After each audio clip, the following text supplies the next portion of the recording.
અમરેલીના લાઠી પાસે અમરેલી અમદાવાદ બસ રોડ પરથી નીચે ઉતરી। લાઠીથી અમરેલી હાઈવે પર ટોડા નજીક બની ઘટના। અમરેલીથી અમદાવાદ બસના ડ્રાઈવરની તબિયત બગડતા બસ રોડ નીચે ઉતરી। બસ ડ્રાઈવરને તાત્કાલિક અમરેલી સારવાર માટે લઈ જવામાં આવ્યો।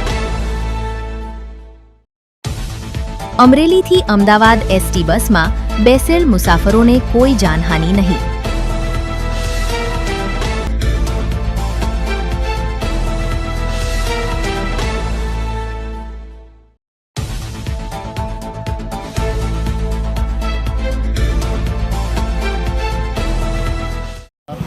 નવ ને 30ની અમારી બસ હતી અમરેલી અમદાવાદ અને રસ્તામાં નાચ્યા ઈશ્વરીય ગયા પછી ડ્રાઈવરને જરાક એવું લાગ્યું તો ગાડી રોકીને એને ચક્કર માર્યો। ગાડીને ચક્કર માર્યા પછી થોડા આગળ ગયા તો અચાનક એને શું પ્રોબ્લેમ થયો તો જમણી સાઈડમાં ઉતરી ગઈ ગાડી અને ખાડમાં પડી ગઈ। પણ આમ પલટી મારતા ગઈ આગળ જે થાંભલો હતો ને એને લીધે અટકી ગઈ ગાડીને કોઈ સભ્યને કોઈ જાનહાનિ થઈ નથી। એટલે જેથી કરીને બધા સહી સલામત છે ને ડ્રાઈવર અને કંડક્ટરને હોસ્પિટલ લઈ ગયા છે। Mahesh Baraiya, GM news, Amreli.